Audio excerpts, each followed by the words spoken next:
Hello friends, so welcome to the second part of the video related to frequently asked questions about CBSE affiliation. जैसा कि आपको पता है, पहले part में मैंने 26 FAQs का आंसर किया था, 26 क्वेश्चन आंसर किए थे, उनको एक्सप्लेन किया था आपके लिए। उस पार्ट 1 वीडियो का लिंक मैं अपने डिस्क्रिप्शन बॉक्स में डाल दूंगा। आज हम स्टार्ट करेंगे 27th FAQ से, which land documents are required या acceptable as per affiliation bylaws।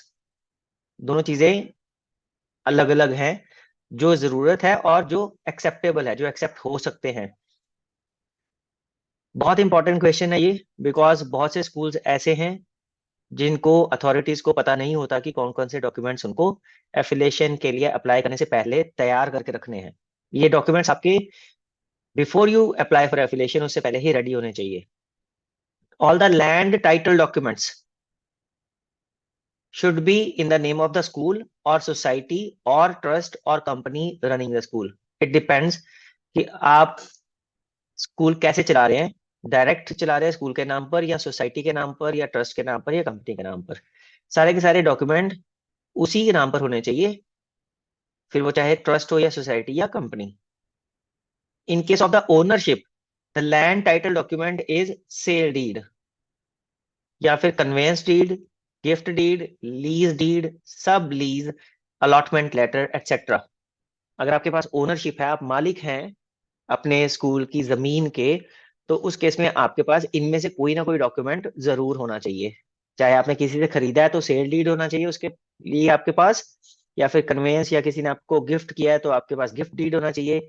आपने अगर कहीं से लीज पे लैंड ली है, जैसे बहुत से लोग जो हैं वो वक्फ बोर्ड वगैरह की लैंड पे स्कूल्स बनाते हैं, तो इन दैट केस आपके पास लीज डीड होनी चाहिए।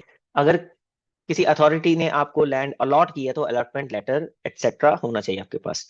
Duly registered before registration, authority concerned of the state as per the rule. State की जो रजिस्ट्रेशन अथॉरिटी है वहां पे ये रजिस्टर्ड भी होना चाहिए।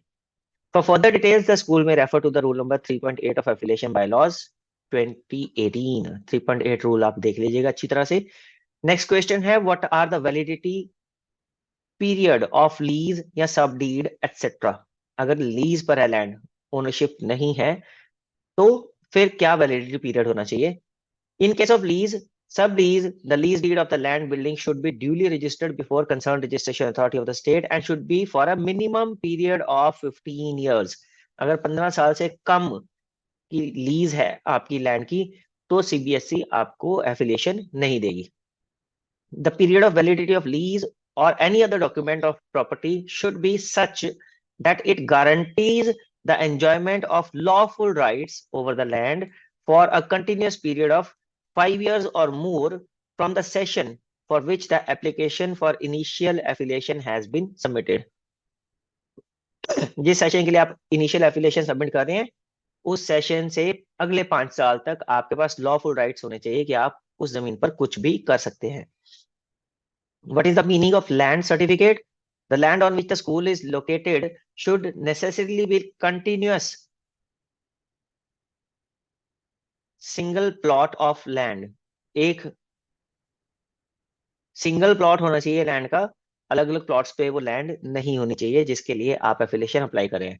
If there are more than 2 survey numbers, जैसे खसर नंबर या सर्वे नंबर होता है, अगर 2 से ज्यादा है, all the survey numbers of plot should be adjacent touching each other and shall make a single plot of land on the whole. अगर आपकी जो लैंड है उसकी रजिस्ट्री 2 या 2 से ज्यादा सर्वे नंबर्स पर हुई है, तो भी उसको एक प्लॉट मानकर सीबीएसई एफिलिएशन दे सकता है, बशर्ते वो लैंड इकट्ठी हो, एक के साथ एक हो सारे के सारे प्लॉट्स, और वो मिलकर, अगर 2 या 3 या 4 प्लॉट्स हैं, वो मिलकर उसे एक पीस ऑफ लैंड बनाते हो। To this effect, the school is required to submit the land certificate ascertaining the compactness of land.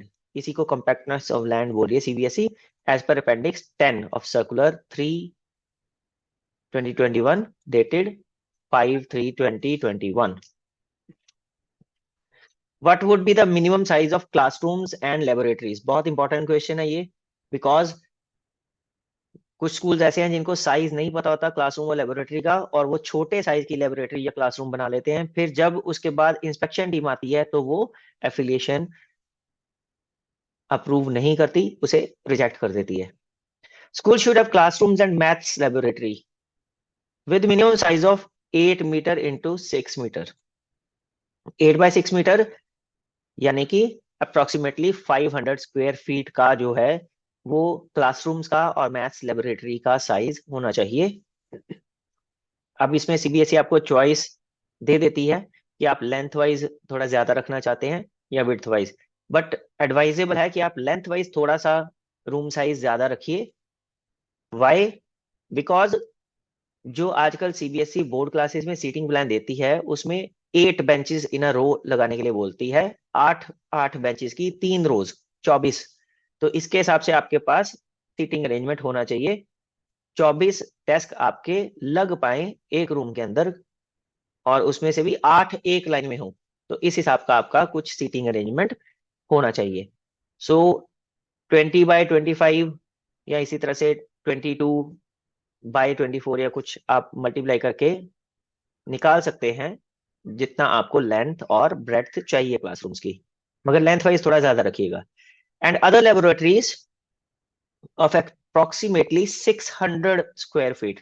तो क्लासरूम आपका 500 स्क्वायर फीट का कम से कम होना चाहिए, और लेबोरेटरीज जो है वो 600 स्क्वायर फीट की, 100 स्क्वायर फीट का एरिया ज्यादा होना चाहिए लेबोरेटरीज का।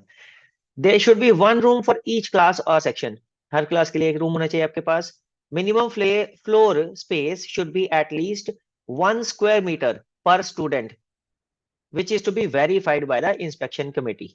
मेंबर्स जो इंस्पेक्शन कमेटी होंगे वो वेरीफाई करेंगे कि जो क्लासरूम का आपका फ्लोर एरिया है वो बच्चों की स्ट्रेंथ के हिसाब से 1 स्क्वायर मीटर है या नहीं है। ये क्यों? क्योंकि सीबीएसई बोलती है कि अप्रोप्रिएट स्ट्रेंथ जो है क्लासरूम की, स्टूडेंट्स की, वो 40 है। तो 40 के हिसाब से तो अगर हम इसको देखेंगे तो 1 स्क्वायर मीटर के हिसाब से 40 स्क्वायर मीटर स्क्वायर जो एरिया होगा तब भी चलेगा, मगर 8 by 6 48 होता है। 8 6 जा 48 स्क्वायर मीटर सीबीएसई आपको क्लासरूम साइज बोल रही है। तो मतलब स्ट्रेंथ आप थोड़ी सी ज्यादा लेके जा सकते हैं, प्रोवाइडेड 1 स्क्वायर मीटर एरिया हर बच्चे को मिल रहा हो सीटिंग स्पेस के लिए। इसमें जो टीचर का मूवमेंट का एरिया होगा ना वो काउंट नहीं होगा। तो अप्रोप्रिएट स्ट्रेंथ 40 ही रखनी चाहिए। The school should have vacant classrooms for running proposed classes and sections as per the application of affiliation। अगर आप मान लो सीनियर सेकेंडरी या सेकेंडरी के लिए अप्लाई कर रहे हैं मगर अभी आपके पास वो क्लासेस नहीं है, तो आपके पास जब सीनियर सेकेंडरी या सेकेंडरी क्लासेस बैठेंगी तब कितने रूम्स चाहिए होंगे, वो रूम आपके पास होने चाहिए।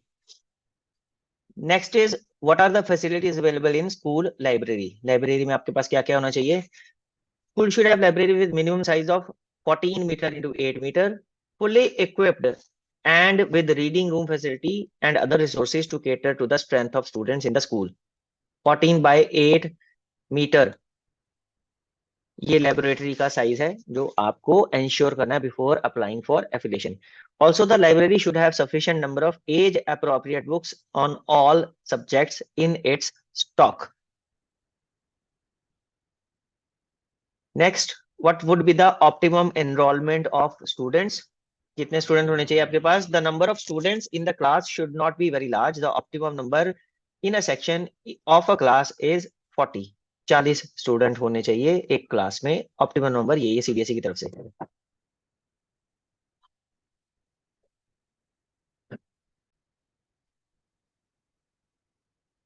Availability of 1 square metre built up area, floor area per child in the classrooms is an absolute necessity in the school. ये पहले मैंने आपको बताया, ये होना ही चाहिए। What are the playground facilities available in the school?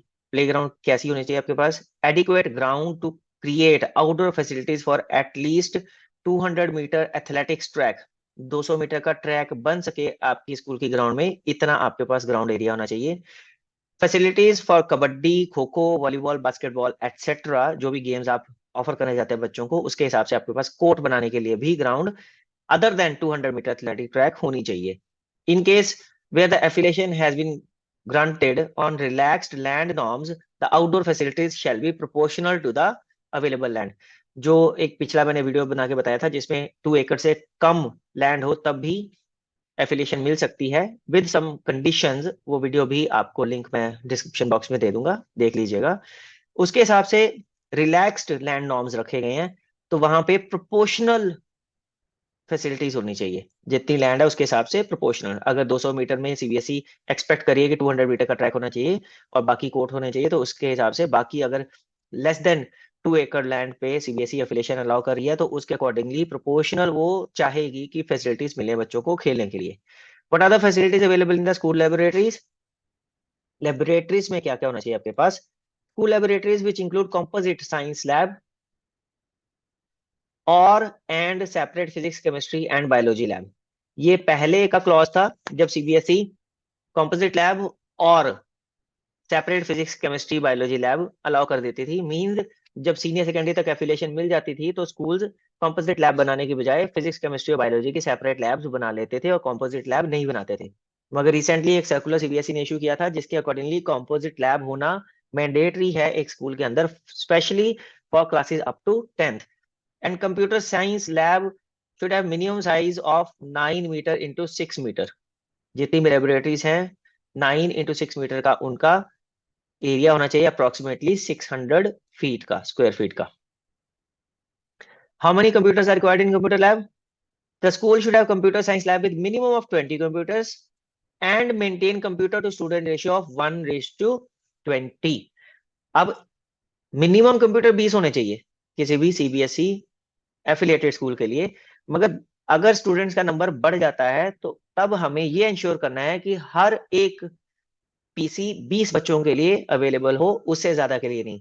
मतलब सपोज अगर आपके स्कूल में 400 बच्चे हैं तो 20 कंप्यूटर्स ही काफी हैं उसके लिए। मगर जैसे जैसे नंबर 400 से बढ़ता जाएगा तो आपने ये इंश्योर करना है कि हर 20 बच्चों के पीछे एक कंप्यूटर लेबोरेटरी में होना चाहिए।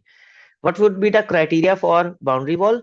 School must possess पक्का concrete boundary wall or wall with iron grilled fencing with appropriate height of 6 feet on all 4 sides of the school।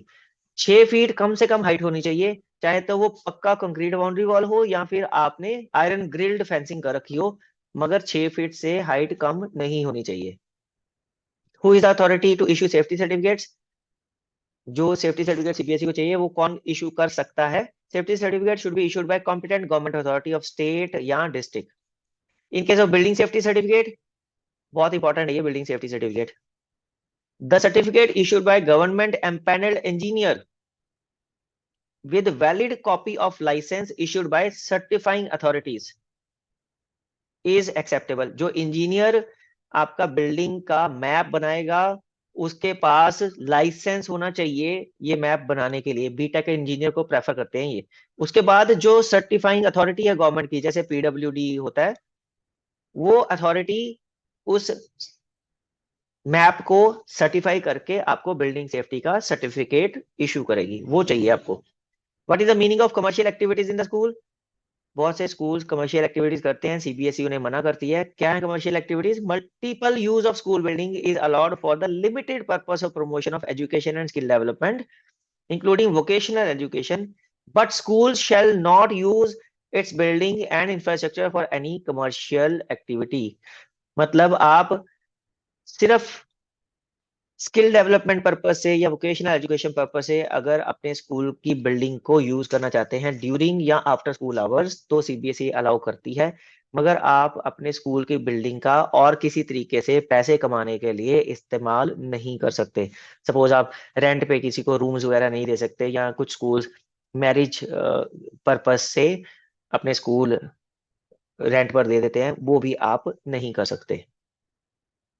What are the requirements of teaching staff in the school? Teaching staff कितना होना चाहिए आपके school में? The school is required to have qualified teaching staff as per sections running in the school. The school needs to maintain student-teacher ratio of 30:1। हर 30 बच्चों के पीछे आपके पास स्कूल में एक टीचर होना चाहिए। पहले कहते थे सेक्शंस के हिसाब से 1.5 टीचर होना चाहिए, मगर सीबीएसई ने इसको बड़ा क्लियर कर दिया है कि आपकी स्ट्रेंथ जो है स्कूल की उसको आप डिवाइड कर लीजिए, तो हर 30 बच्चों के पीछे आपको एक टीचर मिनिमम आपके पास होना चाहिए। What are the facilities required in the school for students with special needs? ये एक बहुत इंपॉर्टेंट सर्कुलर आया है स्पेशल नीड्स का, रिसेंटली आया है ये सर्कुलर। और उसमें नीड्स सीबीएसई ने बहुत बढ़ा दी हैं। बट यहाँ पे सीबीएसई क्या कह रही है, the school should have facilities like ramp eight entry exit points and toilets etcetera for wheelchair users in accordance with the provisions laid down in RPWD Act 2016। यहाँ जब ये एफएक्यूज बने हैं तब तक सीबीएसई की कंडीशन थी कि एंट्री और एग्जिट पॉइंट पर रैंप्स होने चाहिए, मगर जो सर्कुलर मैंने आपको बताया है उस सर्कुलर में सीबीएसई ने क्लियरली बोल दिया है कि रैंप्स हर फ्लोर को कनेक्ट करते होने चाहिए। मगर जैसे कि आपके स्कूल में 2 फ्लोर हैं तो दोनों फ्लोर रैंप से कनेक्टेड होने चाहिए, 3 फ्लोर हैं तो तीनों फ्लोर। हाँ, उसमें सीबीएसई ने एक छूट क्या दे दी है कि आप रैंप की जगह पर लिफ्ट भी लगवा सकते हैं अपने स्कूल में। और इसी तरह से हर फ्लोर पर टॉयलेट्स भी ऐसे होने चाहिए जो चिल्ड्रन विद स्पेशल नीड्स को सूट करे, जिसमें टॉयलेट सीट के साथ साथ प्रॉपर रेलिंग वगैरह होनी चाहिए और उसका एरिया, फ्लोर एरिया, डोर कैसा होना चाहिए, हैंडल कैसा होना चाहिए, ये सारा कुछ सीबीएसई ने अपने सर्कुलर में डिस्क्राइब किया है।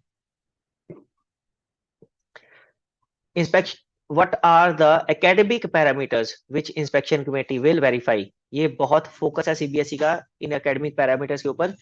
पहले सीबीएसई सिर्फ बिल्डिंग इंफ्रास्ट्रक्चर देखती थी एफिलिएशन के लिए, आजकल एकेडमिक पैरामीटर भी देखे जाते हैं। कौन कौन से है वो, the school has a clear vision, vision clear होना चाहिए स्कूल का। मिशन और विजन दो चीजें बहुत इंपॉर्टेंट है सीबीएसई एफिलिएशन पर्पस से।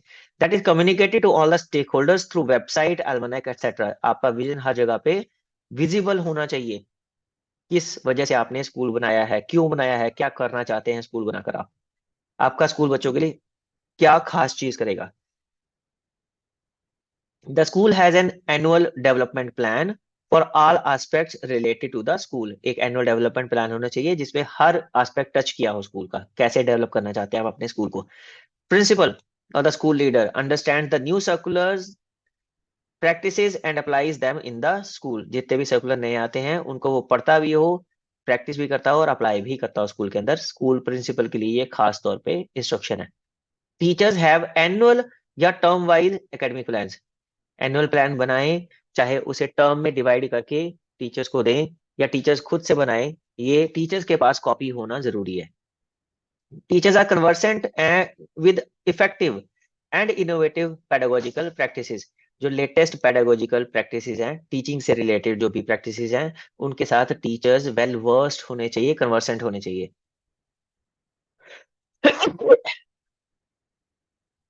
And use them for classroom delivery, और उन्हें वो एक्चुअली क्लासरूम सिचुएशन में यूज भी करें, खाली थ्योरी थ्योरी ना पढ़ें बल्कि उसका प्रैक्टिकल एप्लीकेशन भी करें क्लासरूम में जब वो पढ़ा रहे होते हैं तब।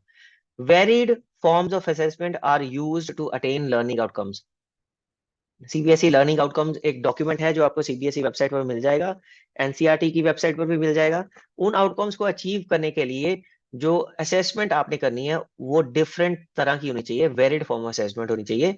And regular feedback back is given to the students and their parents, the guardians. और फीडबैक लगातार मिलना चाहिए बच्चों को भी और उनके पेरेंट्स को भी।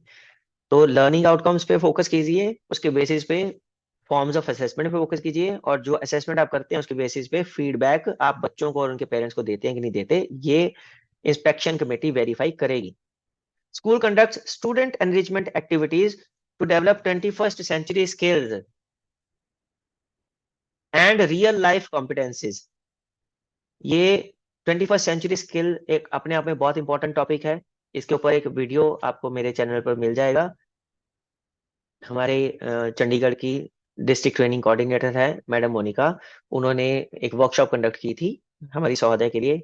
तो वो जो वीडियो है वो मेरे चैनल पर पड़ा हुआ है, 21st सेंचुरी स्किल्स क्या है, कैसे डेवलप करनी चाहिए, टीचर्स का उसमें रोल क्या है, प्रिंसिपल का रोल क्या है, सब कुछ उसमें बताया हुआ है। तो वो लिंक भी मैं आपको डिस्क्रिप्शन बॉक्स में दे दूंगा, अदरवाइज मेरे चैनल पर जाकर आप उसे देख सकते हैं।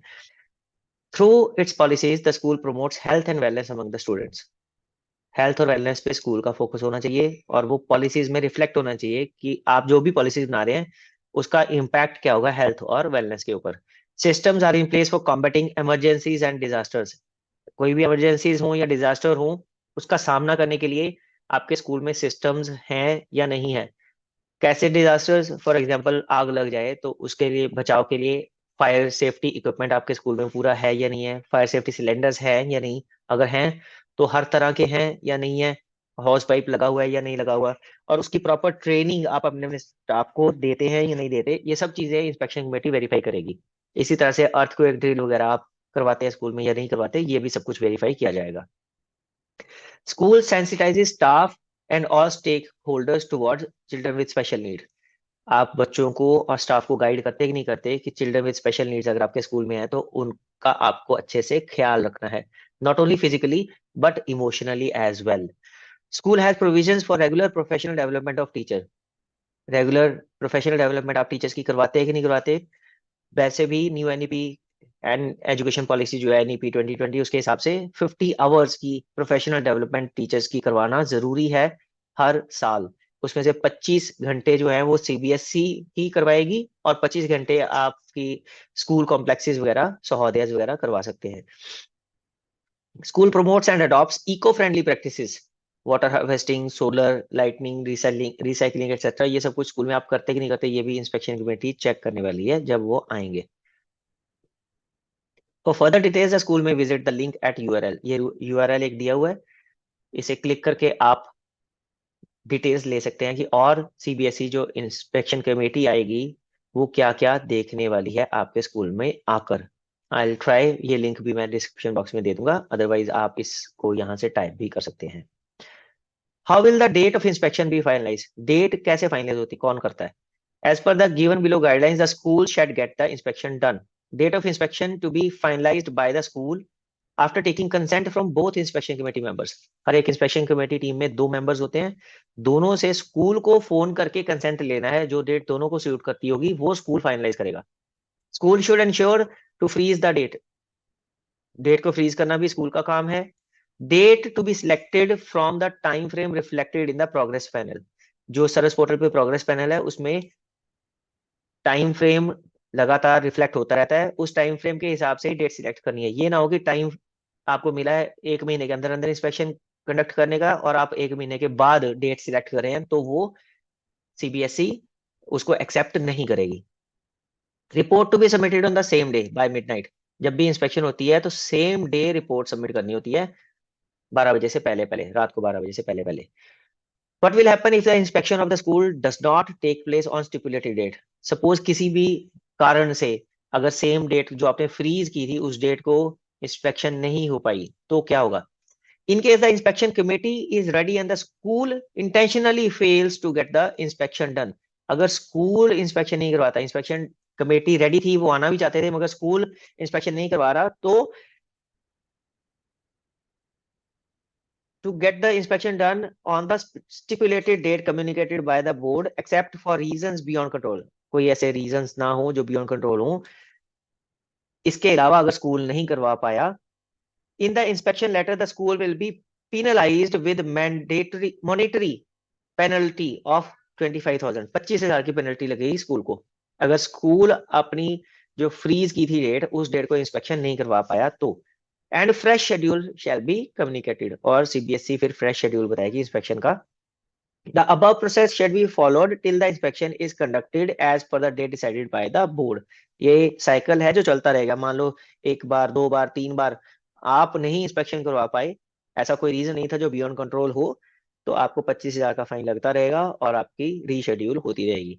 However, the application shall be rejected if the school fails to get the inspection done after 3 opportunities। 3 maximum chance देगी सीबीएसई, मतलब 3 बार 25,000 का फाइन लगा के सीबीएसई आपकी इंस्पेक्शन को रीशेड्यूल करेगी। अगर 3 से ज्यादा बार हो गया तो फिर आपकी एप्लीकेशन रिजेक्ट हो जाएगी। What if inspection of the school has not been conducted by the inspection committee? वो पहला वाला पॉइंट था कि अगर स्कूल नहीं करवा पाया। अब अगर इंस्पेक्शन कमेटी जो फ्रोजन डेट है उस डेट पे इंस्पेक्शन नहीं करती है तो in case non conduct of inspection on stipulated date by the inspection committee members except for the reason beyond controls.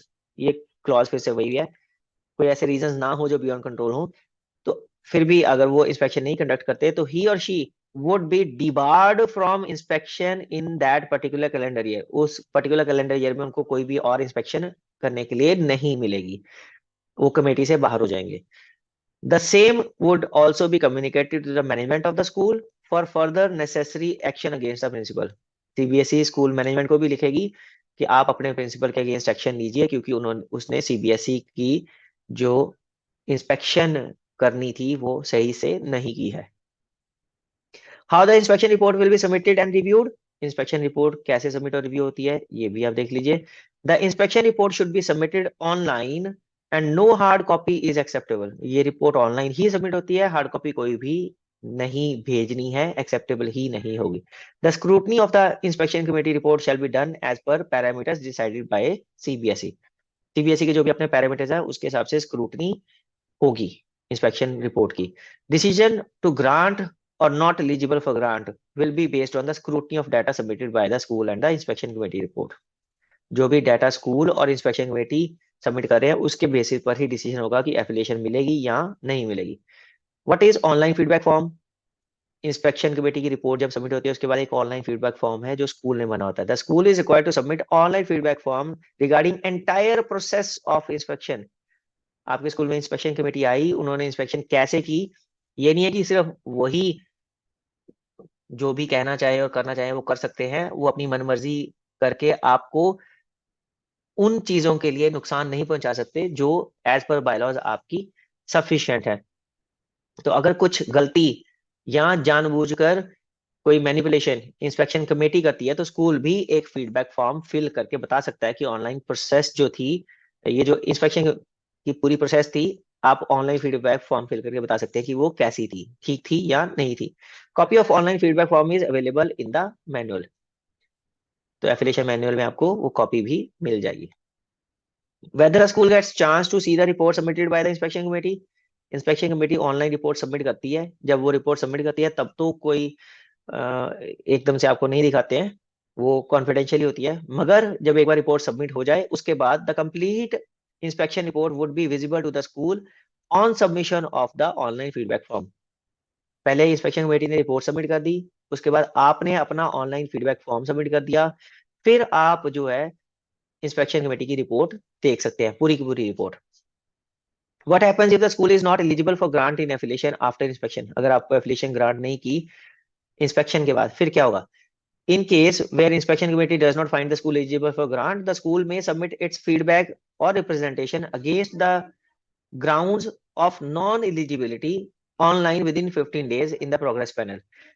आपकी इंस्पेक्शन कमेटी ने इंस्पेक्शन रिजेक्ट कर दिया है, मगर आपको लगता है कि उन्होंने जो रीजंस दिए हैं वो सही नहीं है नॉन एलिजिबिलिटी के, तो आप 15 दिन के अंदर अंदर ऑनलाइन उसके अगेंस्ट एक फीडबैक या रिप्रेजेंटेशन सबमिट कर सकते हैं। All such cases will be forwarded to the review committee. इसके बाद सीबीएसई क्या करेगा, एक रिव्यू कमेटी बनाएगा जिसको इंस्पेक्शन कमेटी की रिपोर्ट और आपका जो ऑनलाइन फीडबैक या रिप्रेजेंटेशन है वो सारी चीजें देंगे, और फिर उन्हें बोलेंगे कि अब आप रिव्यू कीजिए कि इंस्पेक्शन कमेटी ने सही किया या नहीं किया और आपको एफिलिएशन मिलनी चाहिए या नहीं मिलनी चाहिए। The review committee constituted along with the feedback oblique representation received from the school. पहले बता दी मैंने आपको। The school shall be given an opportunity to present their case before the review committee and the final decision will be taken based on the recommendations of the review committee. फिर review committee के सामने आप अपना पूरा case रख सकते हैं, जो जो आपको लगता है कि इंस्पेक्शन कमेटी ने सही से नहीं लिखा आप उसके बारे में बता सकते हैं, सारे प्रूफ दे सकते हैं, एविडेंस दे सकते हैं, और रिव्यू कमेटी का जो फाइनल डिसीजन होगा उसके बेसिस पे आपको एफिलिएशन मिल सकती है। When to apply for extension of affiliation. Extension बहुत इंपॉर्टेंट पार्ट है। जब आप एक बार एफिलिएटेड हो जाते हैं तो उसके बाद सीबीएसई से आपको एक्सटेंशन के लिए अप्लाई करना होता है। सीबीएसई पहले 3 साल के लिए पहली बार एफिलिएशन देता था, उसके बाद हर 5 साल पे रिन्यूअल। अब 5 साल के लिए सीबीएसई एफिलिएशन ग्रांट करता है और हर 5 साल पे आपको एफिलिएशन को रिन्यू भी करवाना होता है, मतलब एक्सटेंशन करवानी होती है। The school needs to apply 1 year before the expiry of affiliation period. Affiliation period से 1 साल पहले आपको अप्लाई करना है। जैसे आपका मान लो 2024 31 मार्च तक एफिलिएशन ग्रांटेड थी, तो आपको इस साल 2023 में अप्लाई कर देना है। और उसके लिए जो डेट्स हैं जो एफिलिएशन की एक्सटेंशन के लिए अप्लाई करने की, इस बार 1 मार्च से 31 मई तक के लिए window period, first window period खुला है। सेकंड विंडो पीरियड भी सीबीएसई खोलती है, 2 बार साल में एक्सटेंशन के लिए आप अप्लाई कर सकते हैं। और उसके लिए क्या क्या चार्जेस हैं, कौन कौन सी डेट्स हैं, क्या क्या फाइन है, ये सब कुछ मैंने ऑलरेडी एक वीडियो बनाकर अपने चैनल पर डाल रखा है, आप वो वीडियो देख सकते हैं। कोशिश करूंगा उसका लिंक डिस्क्रिप्शन बॉक्स में डालने की। How schools can apply for online, can apply online for additional non science subjects. जो साइंस के सब्जेक्ट्स नहीं है, नॉन साइंस है, उसके लिए भी क्या आपको सर्विस पोर्टल पर अप्लाई करना है और इंस्पेक्शन वगैरह करवानी है, कोई फीस जमा करवानी है? उसका आंसर है no. School needs to update their OSS panel and select the non science subjects with details of the teachers. आपके पास सिर्फ उन नॉन साइंस सब्जेक्ट्स को पढ़ाने के लिए टीचर्स होने चाहिए। आप सिंपली ओएसएस पैनल पर उन सब्जेक्ट्स को सिलेक्ट कर सकते हैं और बच्चों को सब्जेक्ट ऑफर कर सकते हैं। आपको इसके लिए कोई भी अलग से परमिशन लेने की जरूरत नहीं है। पहले ऐसा होता था कि कोई भी सब्जेक्ट आप ऑफर करना चाहते हैं उसके लिए आपको सीबीएसई से परमिशन लेनी पड़ती थी, मगर नॉन साइंस सब्जेक्ट्स के लिए सीबीएसई की परमिशन की जरूरत नहीं है। When newly affiliated school can get CBSE Shiksha ID. CBSE Shiksha ID एक बहुत इंपॉर्टेंट पार्ट है हर स्कूल के लिए, बिकॉज आजकल सीबीएसई का जो रीजनल ऑफिस हैं वो सीबीएसई शिक्षा आईडी के थ्रू सीबीएसई शिक्षा ईमेल पर ही कम्युनिकेट करते हैं जो भी डिसीजन होते हैं रीजनल ऑफिस के। तो ये आईडी आपको कब मिलेगी? After getting the affiliation grant letter from CBSE, the school will get CBSE Shiksha ID and password from their concerned regional office. जैसे ही आपको एफिलिएशन मिल जाएगी, the same information will be passed on to the regional office also, जिसके under आप आते होंगे, तो वो रीजनल ऑफिस खुद ही आपको सीबीएसई शिक्षा आईडी इशू कर देगा और आपको फ्यूचर में फिर रीजनल ऑफिस के साथ कम्युनिकेशन के लिए वही सीबीएसई शिक्षा आईडी यूज करनी है। तो ये थे वो 51 questions, the frequently asked questions, जो सीबीएसई ने खुद से शेयर किए हैं उन सब स्कूल्स के लिए जो एफिलिएशन के लिए या अपग्रेडेशन के लिए या एक्सटेंशन वगैरह के लिए अप्लाई करना चाहते हैं, ताकि उनके मन में अगर कोई भी डाउट्स हैं तो वो सारे डाउट्स क्लियर हो जाएं। इसके अलावा मैं आपको सलाह दूंगा कि आप affiliation bylaws completely in depth detail में जरूर पढ़िए, उससे भी आपको बहुत हेल्प मिल जाएगी। और अगर फिर भी आपके कोई क्वेश्चंस रह जाते हैं जिसका आंसर आपको नहीं मिला, तो आप कमेंट बॉक्स में क्वेश्चंस मेंशन कर दीजिए। मेरे पास आंसर्स होंगे तो मैं उनका आंसर्स या तो टाइप करके या फिर एक नया वीडियो बना के आपको जरूर दूंगा। तो अगर ये वीडियो आपको हेल्पफुल लगा है तो प्लीज इसे अपने सभी कॉन्टैक्ट्स के साथ शेयर कर दीजिए जो भी एफिलिएशन करवाना चाहते हैं, एक्सटेंशन करवाना चाहते हैं या अपग्रेडेशन करवाना चाहते हैं और जिनको इसके बारे में प्रॉपर नॉलेज नहीं है। मेरे चैनल प्रिंसिपल रसिक गुप्ता को सब्सक्राइब करके नोटिफिकेशन बेल का बटन भी जरूर दबा लीजिएगा, ताकि इन फ्यूचर भी जब मैं ऐसे ही इंफॉर्मेशनल वीडियोस अपलोड करूं तो उसकी नोटिफिकेशन आपको तुरंत मिल जाए। वीडियो को लाइक करके अपनी ओपिनियन कमेंट बॉक्स में जरूर लिख दीजिएगा और वीडियो को ज्यादा से ज्यादा शेयर जरूर कर दीजिएगा। So till the time I upload my next video, keep watching Principal Rasi Gupta. Thank you.